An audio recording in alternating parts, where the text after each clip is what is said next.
गोष्ट 8वी. सर्वात नाजूक कोण? राजा विक्रमादित्य जेव्हा त्या शिशवीच्या झाडाजवळ गेला तेव्हा त्याला पुन्हा त्याच फांदीवर वेताळ लटकलेला दिसला. राजा विक्रमादित्य वेताळाला खाली उतरवण्यासाठी झाडावर चढला आणि जसे तो वेताळाला पकडणार होता तसा वेताळ धपकन जमिनीवर आदळला. पुन्हा वेदनेने भरलेली किंचाळी संपूर्ण जंगलात घुमली. विक्रमादित्य पुन्हा झाडावरून खाली आला, पण वेताळ पुन्हा झाडावर उलटा लटकून बसला. म्हणून नाईलाजाने विक्रमादित्यने पुन्हा तीच युक्ती वापरली. तो झाडावर चढला आणि जसा वेताळ खाली पडला त्याने सुद्धा झाडावरून जमिनीवर वेताळाच्या पाठोपाठ उडी घेतली आणि त्याला हवेतच घट्ट पकडून ठेवले आणि वेताळाला पुन्हा खांद्यावर टाकून तो स्मशानाच्या दिशेने चालू लागला. काही पावलं चालल्यावर पुन्हा वेताळ बोलू लागला. का तू मला त्या तांत्रिकाकडे घेऊन जातोयस विक्रम? उगाच तू तुझा वेळ आणि कष्ट वाया घालवतोयस. आता मला परत परत पकडून तू इतका थकलायस म्हणून तुझ्या मनोरंजनासाठी मी तुला आणखी एक गोष्ट ऐकवतो. पण माझी अट लक्षात आहे ना? मी गोष्ट सांगत असताना मध्ये एक शब्दही बोलायचा नाही. जर तू बोललास तर मी पुन्हा माझ्या झाडावर जाईन. ऐक आणखी एक गोष्ट. खूप खूप वर्षांपूर्वी अंग नावाचा एक देश होता. त्या देशामध्ये वृक्षघट नावाचं एक राज्य होतं. त्या वृक्षघट राज्यात विष्णू स्वामी नावाचा एक खूप धनवान पुरोहित राहायचा. त्या राज्यात त्याला खूप प्रतिष्ठेचे स्थान होते. त्या पुरोहिताला 3 मुलं होती. ती 3ही मुलं आपल्या वडिलांसारखीच बुद्धिमान होती. एक दिवस त्या पुरोहिताने एक महायज्ञ करायचा ठरवलं. पण यज्ञासाठी त्या पुरोहिताला एका कासवाची गरज होती. म्हणून त्याने त्याच्या 3ही मुलांना समुद्रकिनारी जाऊन एक कासव आणायला सांगितले आणि ते तिघे प्रवास करत करत विटंकपूर नावाच्या राज्यात जाऊन पोहोचले. त्या राज्याच्या समुद्रकिनारी गेल्यावर तिथे त्यांना वाळूवर एक कासव त्याच्या मंद गतीने चालताना दिसले. कासवाला बघून ते तिघे पळतच त्याच्या जवळ गेले आणि त्याच्या शेजारी गोल रिंगण करून बसले. त्या कासवाला बघून सर्वात मोठा भाऊ म्हणाला, मला या कासवाचा खूप घाण वास येतोय आणि त्याच्या अंगाला असलेला चिकटपणा, छी छी छी छी छी, मी याला हात नाही लावू शकत. मला या कासवाची खूप किळस येते. म्हणून तुम्ही दोघं या कासवाला उचला आणि वडिलांकडे घेऊन जा. ते यज्ञासाठी आपली वाट बघतायत. माझ्याकडून या कासवाला हात लावणं शक्य होणार नाही बाबा. अंगावर शहारे आणत तोंड वेडे वाकडे करत तो मोठा भाऊ त्याच्या इतर 2 भावांना म्हणाला, तुलाच फक्त वास येतोय असे कशावरून? आम्हालाही त्याची किळस येतेय. आम्हालाही त्याला हात लावायची इच्छा नाही. तू जर याला हात लावणार नसशील तर आम्हीही लावणार नाही. तू मदत करणार नसशील तर आम्हीही हे कासव वडिलांकडे नेणार नाही. नेऊ तर आपण तिघं मिळून नेऊ, नाहीतर कोणीच हात लावणार नाही. त्या दोघांनी त्यांच्या मोठ्या भावाला सडेतोड उत्तर दिले. नाही नाही, तुम्हाला हे कासव न्यावेच लागेल. तिकडे वडील आपली वाट बघतायत. आपल्यामुळे त्यांचा यज्ञ खोळंबेल आणि त्याचं पाप तुम्हा दोघांना लागेल. यज्ञासारख्या पवित्र कामात कशासाठी अडथळा आणत आहात? कशाला पापाचे भागीदार होत आहात? त्यापेक्षा हे कासव घेऊन वडिलांकडे जा आणि त्यांचे आशीर्वाद प्राप्त करा. यावर ते 2 भाऊ मोठमोठ्याने हसू लागले आणि त्याला म्हणाले, ही गोष्ट तुलाही लागू होते. तू आम्हाला जे ज्ञान शिकवतोयस ते ज्ञान तूच का आचरणात आणत नाहीयेस? तुलाही पुण्य मिळेल. तू घेऊन जा कासव, तू घे आशीर्वाद. आम्ही कधी नाही म्हणालो. दिव्याखाली अंधार जे म्हणतात ना, ते हेच. हे ऐकून मोठा भाऊ संतापला. तो त्या दोघांवर गरजला, मी तुम्हाला किती नाजूक आहे हे माहिती आहे ना? भोजनाच्या बाबतीत तर मी सर्वात जास्त नाजूक आहे, हे वेगळं सांगायला नको. म्हणून मी अशा दुर्गंधीयुक्त वस्तूला हात नाही लावू शकत. मला अशा गोष्टीचं वावडं आहे हे तुम्हा दोघांना माहिती आहे. तरी सुद्धा तुम्ही माझ्याकडून अपेक्षा ठेवत आहात. उद्या मला याचा काही त्रास झाला तर तुमच्या दोघांपैकी कोण जबाबदारी घेणार? मोठ्या भावाने दोघांकडे बघत विचारले. त्यावर मधला भाऊ उत्तरला, मला तर तुझ्यापेक्षा जास्त वावड आहे अशा गोष्टीचं. मी तुझ्यापेक्षा जास्त नाजूक आहे आणि मी स्त्रियांच्या बाबतीत किती नाजूक आहे हे तुम्हाला तर आधीपासून माहिती आहे. म्हणून मी पण या कासवाला हात नाही लावणार. मी पापाचा भागीदार झालो तरी चालेल. मग असं असेल तर सर्वात छोटा जो असेल त्याने या कासवाला घेऊन जायचे. मोठ्या भावाने सल्ला दिला. यावर छोटा भाऊ द्वेषाने त्या दोघांना म्हणाला, मी तुमच्या दोघांपेक्षा जास्त नाजूक आहे, कारण मी तुमच्या दोघांपेक्षा लहान आहे. माझ्याकडून कोणतीही अपेक्षा ठेवू नका. मी सुद्धा या कासवाला हात लावणार नाही. ज्याला घेऊन जायचं तो घेऊन जाईल, पण मी मात्र हात लावणार नाही. मी सुद्धा झोपेच्या बाबतीत सर्वात नाजूक आहे. ज्याला जास्त पुण्याची गरज आहे तोच उचलेला हा कासव. मला तर काही गरज नाही. एव्हाना ते कासव केव्हाच समुद्रात निघून गेलं होतं आणि ते तिघे तिथेच बसून एकमेकांशी मोठमोठ्याने भांडायला लागले. त्यांचं भांडण बघून त्यांच्या आजूबाजूची लोकं जमायला लागली. त्या राज्यातले 2 सैनिकही तिथे येऊन पोहोचले. त्यांनी त्या तिघांना विटंकपूर राज्याच्या राजाकडे नेले. राजा समोर गेल्यावर त्या तिघांनी घडलेली हकीकत सांगितली आणि आपापला मुद्दा मांडला आणि ते तिघे पुन्हा राजासमोर भांडू लागले. राजा त्या तिघांना शांत करत म्हणाला, तुम्ही तिघं असं राजदरबारात भांडू नका. काही मर्यादा पाळा. तुम्ही एका राजासमोर उभे आहात हे विसरू नका. मी तुमचा वाद सोडवतो, पण तुम्ही तिघे आधी शांत व्हा, कारण मी तुमच्या तिघांची परीक्षा घेणार आहे. त्यावरून समजेल की कोण सर्वात नाजूक आहे ते. पण तोपर्यंत अतिथी कक्षात जाऊन थांबा. मी एक एक करून तुमच्या तिघांची परीक्षा घेईन किंवा तुमच्या वर्तनाचं मी बारकाईने निरीक्षण करेन आणि त्यावरून काय ते ठरवेन.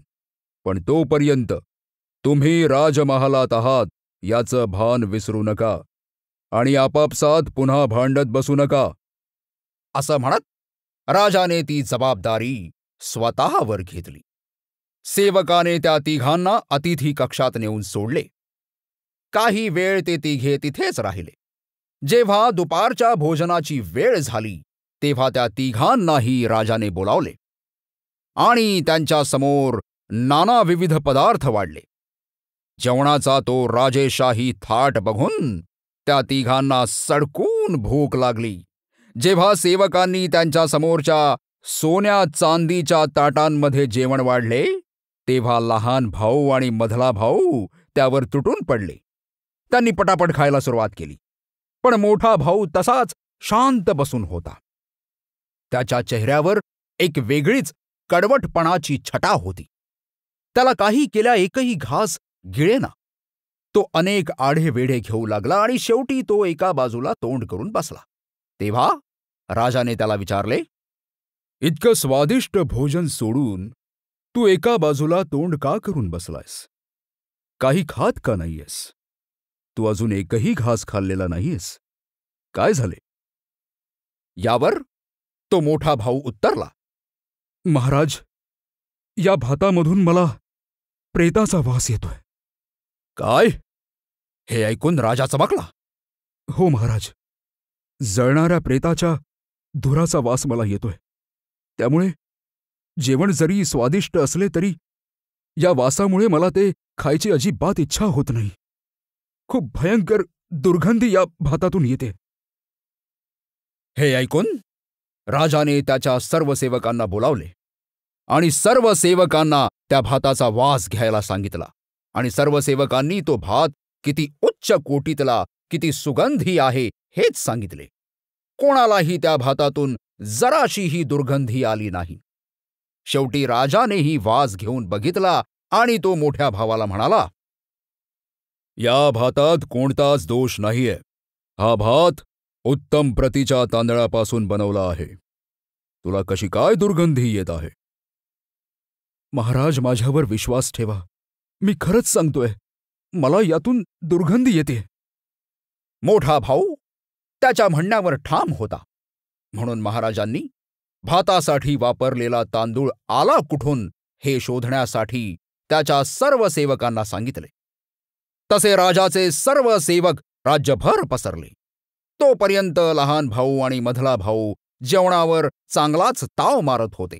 त्या दोघांचं जेवण जेव्हा संपत आले तेव्हा पाकखान्यातला एक सेवक पळतच आला आणि तो राजाला म्हणाला, महाराजांचा विजय असो. महाराज, हा तांदूळ आपल्याच राज्यातला आहे. हा तांदूळ ज्या शेतातून आला त्या शेतीच्या शेजारीच स्मशानभूमी आहे. तिथे नेहमी प्रेतं जळत असतात. त्यामुळे कदाचित जेव्हा हे तांदूळ उगत असतील तेव्हा त्या स्मशानातील धूर या तांदळात सामावला गेला असेल आणि आता तीच दुर्गंधी यांना येत असेल. महाराज त्या सर्वात मोठ्या भावाच्या नाजूकपणाने प्रभावित झाले. त्यांनी लगेच सेवकांना दुसरे भोजन बनवण्याचा आदेश दिला. त्यानुसार दुसरे भोजन बनवून त्याला वाढण्यात आले. त्या तिघांचे जेवण झाल्यावर राजाने त्या तिघांना वेगवेगळ्या खोलीत पाठवले. नंतर राजाने त्याच्या राज्यातील सर्वात सुंदर नर्तकीला बोलावले. तिचा उत्तम तऱ्हेचा शृंगार करून तिला मधल्या भावाच्या खोलीत पाठवले. ती मादक नर्तिका जशी त्याच्या खोलीत शिरली तिच्या अंगाचा चंदन मिश्रित सुगंध खोलीभर दरवळला. त्यात तिच्या केसात माळलेल्या फुलांचा बेधुंद सुगंध त्यात मिसळल्याने शरीराची सगळी गात्र उद्दीपित होत होती. जशी ती पौर्णिमेच्या पूर्ण चंद्रासारखी तेजस्वी नर्तकी त्या मधल्या भावाच्या शेजारी जाऊन बसली तसं त्याने नाक घट्ट दाबून ठेवले. त्याला गरगरायला लागलं. तो जोरात सेवकांना उद्देशून ओरडला, हिला आत्ताच्या आत्ता बाहेर घेऊन जा. मला बकरीच्या दुधाचा दुर्गंध येतो आहे. जर हिला आता बाहेर नेलं नाही तर मी बेशुद्ध पडेन. त्वरा करा, मला हिच्यापासून दूर न्या. तो मोठमोठ्याने ओरडायला लागला आणि त्या नर्तिकेपासून लांब पळू लागला. तिचा असा झालेला अपमान बघून ती त्वरित राजाकडे गेली आणि तिने राजाला सर्व वृत्तांत सांगितला. राजाही चकित झाला. तिच्या शरीरातून कसलाही वास येत नव्हता, पण तो मधला भाऊ यावर राजी होत नव्हता. म्हणून राजाने त्या नर्तिकेला विचारले, तू आज बकरीचं दूध पिऊन आली आहेस का? नाही महाराज, मी खूप वर्षांपूर्वीच बकरीचं दूध पिणं सोडून दिलंय. खूप पूर्वी म्हणजे? मला सविस्तर सांग. महाराज, मी लहान असतानाच माझे आई वडील वारले. त्यामुळे मला माझ्या मोठ्या भावाने बकरीचं दूध पाजूनच मला लहानच मोठं केलं. जेव्हा मी जाणत्या वयात आले तेव्हा मी बकरीचं दूध पिणं सोडून दिलं. मी जे काही बकरीचं दूध प्यायले ते लहानपणीच. तिने प्रामाणिकपणे सर्व राजाला सांगितले. राजाला पुन्हा खूप अचंबा वाटला. या नर्तिकेने लहानपणी जे बकरीचं दूध प्यायलं होतं त्याचा वास अजूनही त्याला येतो आहे. म्हणजे त्याचं नाक किती तीक्ष्ण आहे आणि तो किती नाजूक आहे की या वासाने तो बेशुद्ध पडण्याची वेळ आली होती. राजा चकित झाला. त्या मधल्या भावाच्या नाजूकपणाने राजा जरा जास्तच प्रभावित झाला. याचा विचार करता करता रात्रीची वेळ झाली. राजाने त्या तिघांना रात्री झोपायला उत्तम प्रतीचा बिछाना दिला. त्यावर अनेक मुलायम आणि मखमली चादर अंथरलेल्या होत्या. त्यातल्या एका मोठ्या पलंगावर सर्वात लहान भाऊ झोपला. पण त्याला झोपून काही वेळ झाला असेल नसेल तोच त्याने तक्रार करायला सुरुवात केली की पाठीला काहीतरी टोचतंय म्हणून. त्याची ही तक्रार ऐकून सेवकांनी त्याच्या मऊ मऊ गादीवर आणखी एक मऊ गादी अंथरली. त्यावर तो लहान भाऊ झोपला. परत काही वेळाने तो तक्रार करू लागला. रात्रभर सेवक त्याच्या गादीवर आणखी एक नवी गादी अंथरत होते. सकाळपर्यंत सेवकांनी जवळजवळ 7 ते 8 गाद्या त्याच्या पलंगावर एकमेकांवर रचल्या होत्या. तरीही त्याला रात्रभर काहीतरी टोचत होते.